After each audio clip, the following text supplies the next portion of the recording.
Metroid, a franchise that's been around for 30 years and one of Nintendo's top properties, but not one with much in the way of actual releases.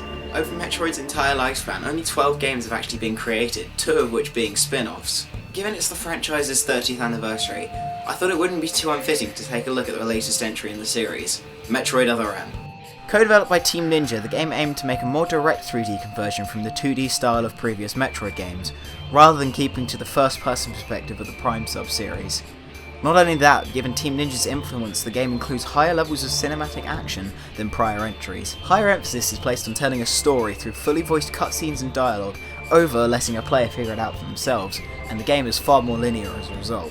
Now, this wouldn't be a problem if it weren't for the constant issues of Metroid Other M's execution. Let's stop beating around the bush here. Metroid Other M has plenty of good ideas, but the way they're carried out is downright terrible. Other M's attempts to be cinematic and provide deep additions to the overall lore of the Metroid series backfire entirely in the fact that the story of the game is poorly written, poorly paced, and just poorly constructed as a whole.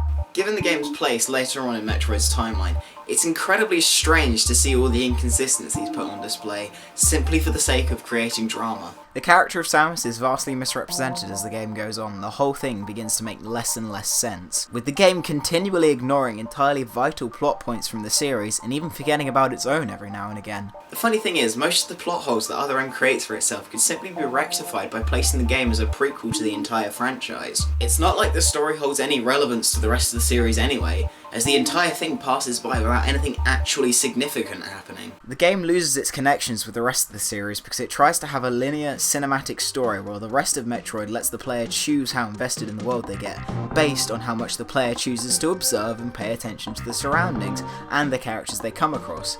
A much more effective style of storytelling that actually takes advantage of the medium, rather than just being a film with sections where the player chooses how long it takes them to reach the next cutscene.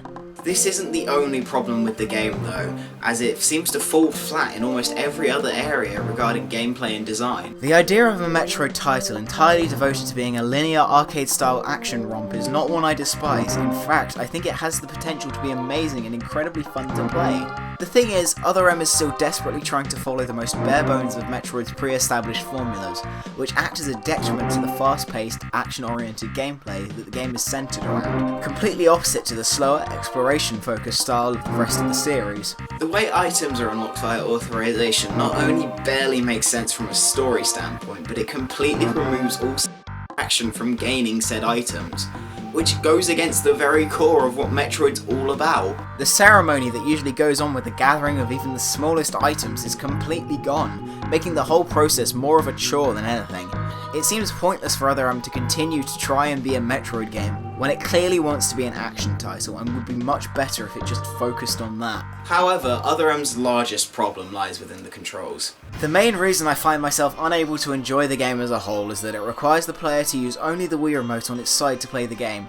It's a baffling control choice, especially as Other M is a fully 3D game. Controlling something with an emphasis on high intensity action like Other M, with only 3 buttons and a directional pad, is not only incredibly limiting, but also physically painful. It took a long time for my thumbs to get used to playing the game for more than an hour at most, because I had to put it down several times due to the controls making my hands ache. Everything about controlling Other M is awkward, from simply moving all the way to switching into first person by pointing the remote at the screen. A move that causes the player to shift their entire grip on the remote and clumsily aim at the sensor, losing their ability to move Samus in the process.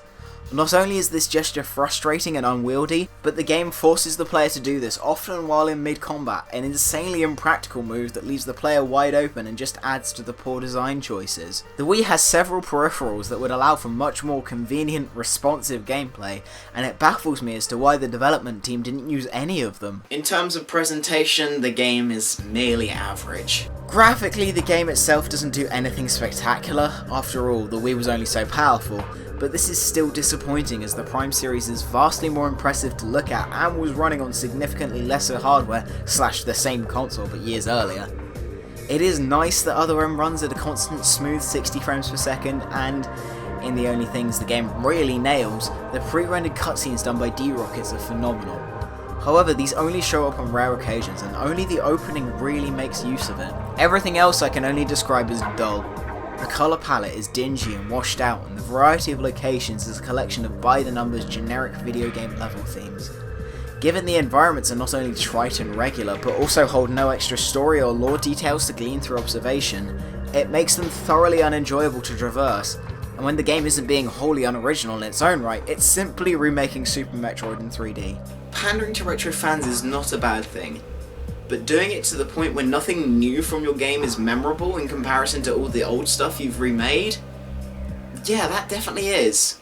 The soundtrack suffers from the same problems, as music used is either a remix of a track from previous Metroid games, or the same sort of music one would expect from a blockbuster action movie. The whole thing is orchestral, and while that sounds good on paper, it wholeheartedly fails to capture the spirit of Metroid, a series known for its distinctly alien-sounding music and themes.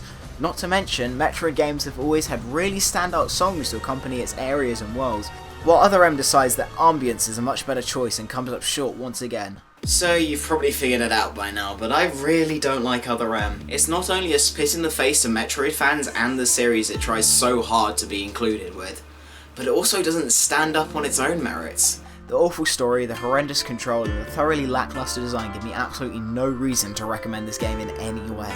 What angers me most though is not that the game is bad, I mean it certainly is, but that it could have been amazing. Even if the story and visuals weren't tweaked, the gameplay itself has such amazing potential that was ruined by the limitations of the controller, something that could have been more than easily remedied if just a little bit more thought were put into it. It's truly sad that at time of recording this is the most recent entry in the franchise, and only now, after 6 years, are Nintendo giving us something new, in the form of a spin-off that nobody really asked for. I think it's pretty safe to say though that the poor reception Other M received is the reason for that, and that breaks my heart. I've been Adam Jones, this has been my formal review of Metroid Other M, and this is me, signing off.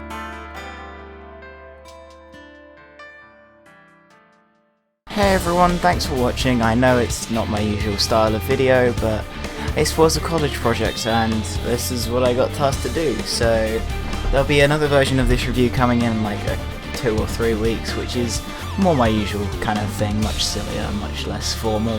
As always, please check the description for credits to music that I used in this review, as well as links to my social media pages, including Facebook, Twitter, and the Instagrams.